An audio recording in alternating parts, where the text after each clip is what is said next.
Orfist came in. I just gotta grab some stuff. Hate this thing, but I'm gonna need it. I have the other stuff somewhere else. This deck is gonna be fun, but the rest of that is also coming in the mail. And I'm also more excited for this deck anyways.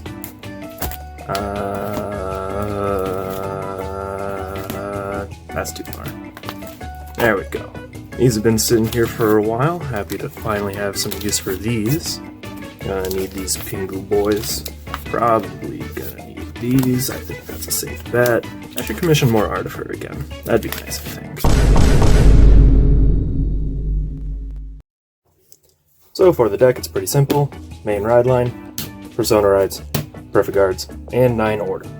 4 Overcoming an Eternity. This is your main play. Basically just how you keep powering up and just stay unga bunga, baby. 4 Eclipse Moonlight, because this gives you tokens, and if you gotta play in order to keep up just getting more tokens, you might as well make tokens while trying to make tokens. And then a single Hollowing Moonlit Night to draw, cycle through the deck a little bit faster, and hopefully get Persona rides and more orders.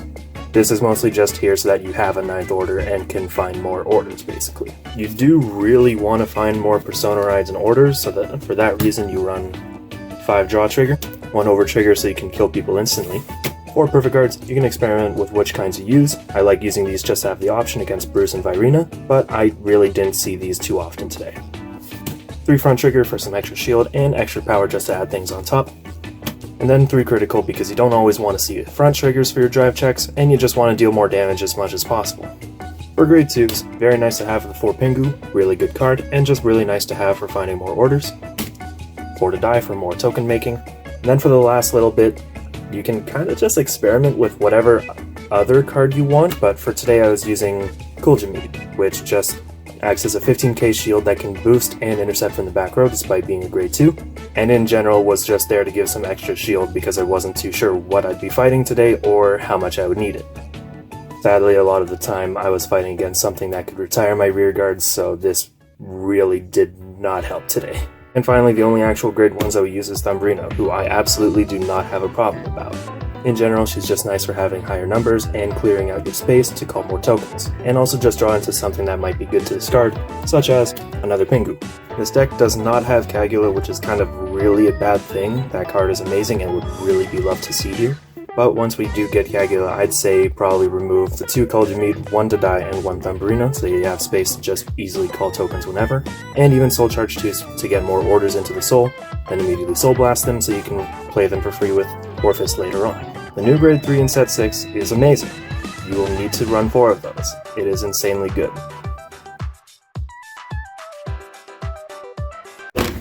Nice, I'm gonna get age restricted on my video. Why? You're mad? No, you'll be fine. Okay. I've seen worse. I've seen worse mats on YouTube. Oh, definitely, absolutely. And I don't think it should be. What's this the worst thing? Is that actually Eugene? Yeah. Oh. Oh. No, in it. Especially Nice. It's gonna be that, or like one of my really mean decks where I just put something together. Anyway, But more. so we got a nice full tournament. You want to record? It's like I'll play something more serious. I mean, wait, what's the other meme deck? Oh, I put together this really interesting, interesting Bruce deck. Oh. Based on the cards I just had. Everybody's got an interesting Bruce deck. And I was like, maybe this would work. And it probably functions, I just don't know if it'll win. Oh, it probably does, to some degree. I also don't have dice. Oh, I had dice. I have lots of dice. I know you have lots of Your dice. dice on your phone. The phone's recording! That's a you problem, Joe. Yeah, it is a me problem. Oh my god, I just got so many problems today. I have so many problems. So before we start, here's a misplay.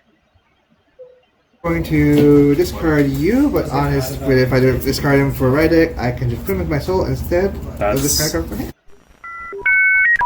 That's not how that works. You can put it from rear to soul. Oh, that's what it is. Yeah. Ah. So, this is a match between me and my friend Jazz. He's playing Eugene, as he often just plays very interesting kind of meme decks. So, he's playing Eugene, he's been playing it for a while. Usually he plays Zorga, but his new Zorga stuff, like Grave Zorga, has not come in yet. So, similar boats for both of us with decks we want to make. and my turn was pretty simple. Discard the grade 3 to search a grade 3 order. Pretty nice to have because that is kind of the strategy. Like, you only need 2 orders to make Orfist Regis work, so it's kind of like get the good ones while you can guarantee it, and then if you can get the grade 2 order, then that's just an added bonus. Not too much is going to go on, but I am going to discard the Tech Tin to check the top 5 for a set order. This is normally when you would try and get the grade 2 order. Yeah, I noticed you even grab it for your ride, so yeah, I must have a plan. A little bit. That implies I have any plan whatsoever.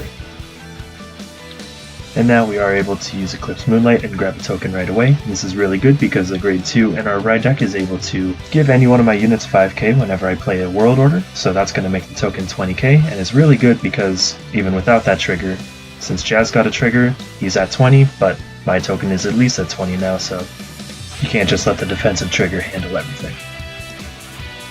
Moving on to Jazz's turn, he's finally going to ride on to grade 3, and most of his abilities here for the entirety of the Eugene deck basically require that you retire an opponent's rearguard, and for the most of the game I am going to be keeping a rearguard on the field, so I don't really play around that. I don't need to as much in this matchup, but it does allow Eugene to just use all of their abilities in the deck. He's going to be calling the Stealth Dragon that's able to retire something in the front row. Sorry, something in the same column as it, and then Dustin is going to be able to get 2k for each of my empty rearguard circles, so when it attacks it's getting an extra 10k for 1 Soul Blast, which is pretty decent for the deck. And then Eugene's skill is basically Soul Blast 5, then check the top card of your deck for each of your opponent's empty rearguard circles, and then call any amount of those to rearguard and put the rest into Soul. Yes, pay the cost for Bruce. Same idea, eh? But sadly, all he's going to get is another Eugene and one other rearguard, and the rest is just criticals and perfect guards. Okay, now you can ride from your ride deck next turn. Yeah, exactly. Discarding. Yes.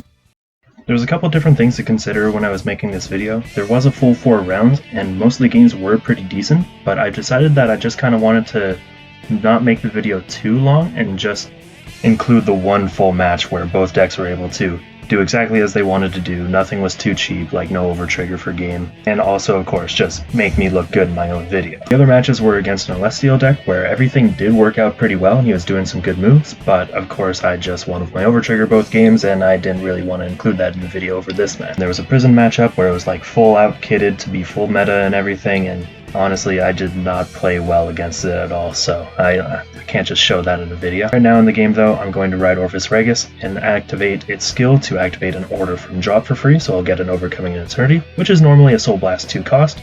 And then because that doesn't actually count as my 1 order per turn, I'm going to Counterblast 1 to call a token. And with Overcoming an Eternity's effect, all the tokens gain 5k for the turn they're called. So it's really nice to have, and in general, I'm just able to get more power out of my rearguards for the turn, and Orfist is going to attack and counterblast 1 and discard 1, and then call 1 token for every 2 of my orders. So since I have 3, I'm going to call 1, I'm going to get a critical, so crit to Van, power to rear, and then a Thumberino for later. And right now I have a good enough field to just kind of lay on some smack onto Jazz.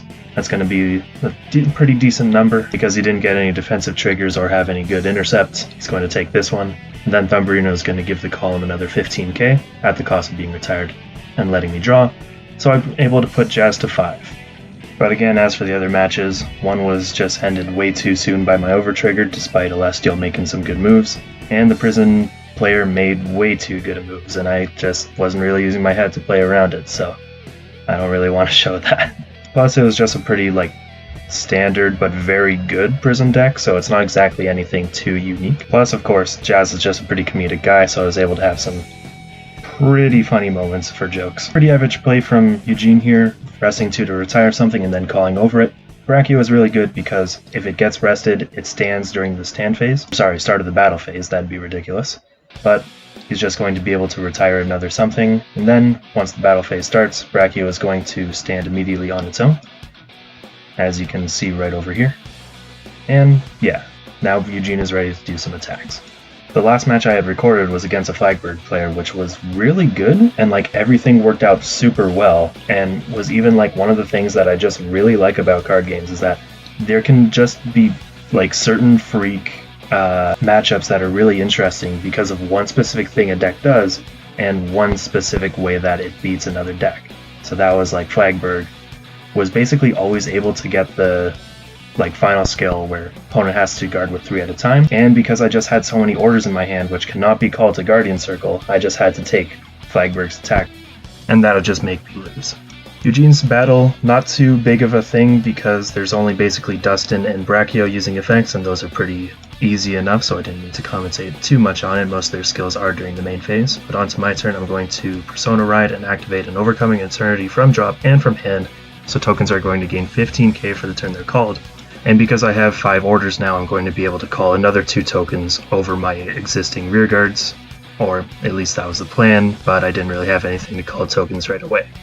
So I'm pretty confident that I can end it here, so I discard another Persona Ride, call 2 tokens, Orfist gains 10, and then the tokens gain 15. Then the token on the right is going to gain another 15 because of Thumberino. Dazzle Perfect Guard, discarding one of his couple grade 3s in hand, and I'm going to get a front trigger, and that's kind of the final nail in the coffin. 48. And then 63.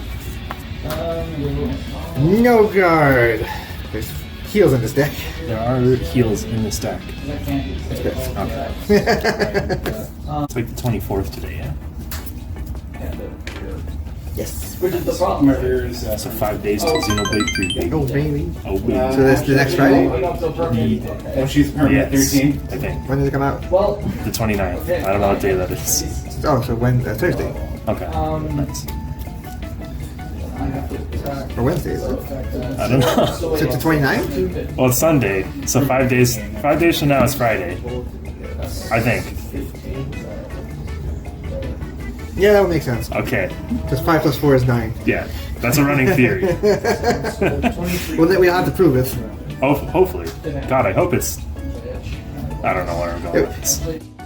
Please excuse my stupidity. The idea of checking a calendar did not faze me. There was one in the room even, like that the store put up for events. But right now, I have discarded 8 orders so that I can play it later for free with Orfist. And in general, a lot of the cards you've already seen from last game that I put up on the screen for you to see, so not much point in putting them up again. It's just going to be a bit of a simpler game this time. We both know our decks pretty well. I've been playing this on area for a couple weeks or months, depending on how far back you look. And because of the order, Vanguard is at 15k. There's Jeff. Trigger. Oh, I also lose a perfect guard. Look at that. Synergy. Yeah, well, mine's hollow, so it's better. Ah, shoot. You're right. You're all for turn.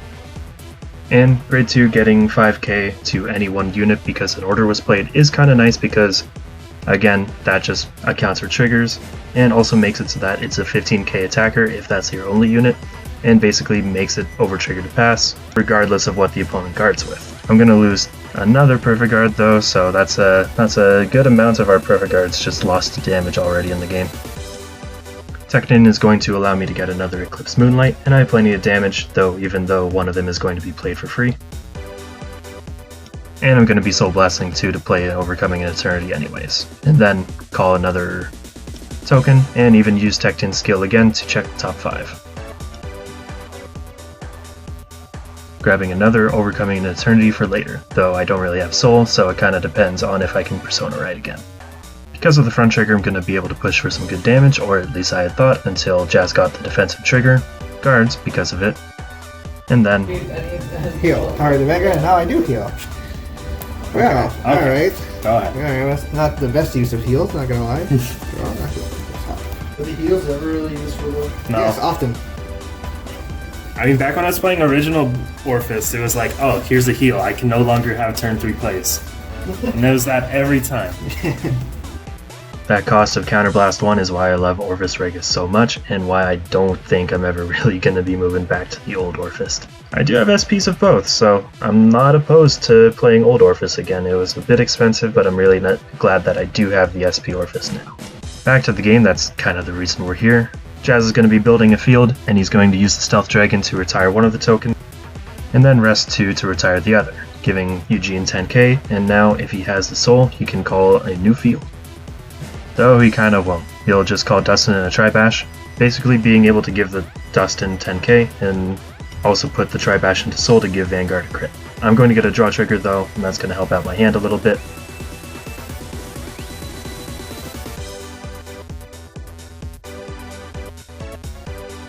And the gold meat is going to help out here because that gets an extra 10k, and I've learned to not call that to rear guard because it's just going to get it retired anyways. Jazz is going to waste another heal, which is pretty nice to see. Though it is going to give Dustin another 10k, as well as the critical, which is going to give 10k and a crit to Dustin, making him a bit beefy right now.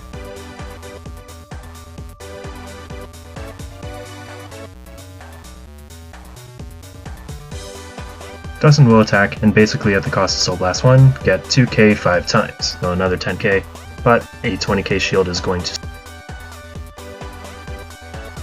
Over on my turn, I'm Persona riding, activating another Overcoming an Eternity, then calling to die to Counterblast 1 and call a token, which will gain 10k.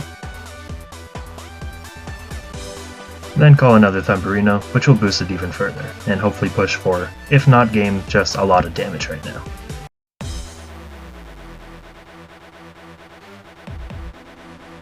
Jazz is going to guard that, then I will be attacking with the token on its own so that I can call a new one ready to be boosted by Thumperino, and Vanguard is going to attack for about, I believe that is 33. Discard? That's how it works. Nope, it's backwards. Yeah. Call 2 tokens, 10k, 10k, 10k. Yes. So that is 33 to Van. Okay, it's good to know that my memory isn't perfectly ruined, but he is going to perfect guard that, and then I'm going to get no triggers. So, he's going to take that one. And then Thumperino and the token are going to attack for a pretty high number, and Jazz is going to decide to guard with the over trigger, so that he can hopefully have a defensive trigger next turn when it may just be what saves him.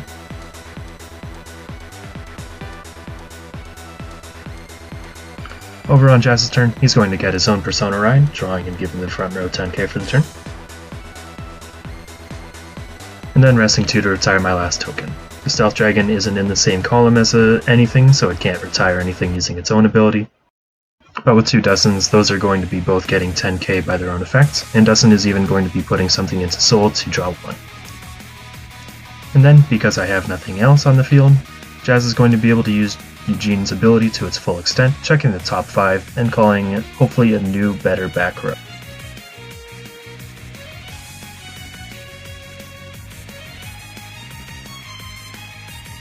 He'll get a critical trigger, and nothing else is really all that better. It's just grade 2s, more Brachios and Dustins, so that's a bit unfortunate.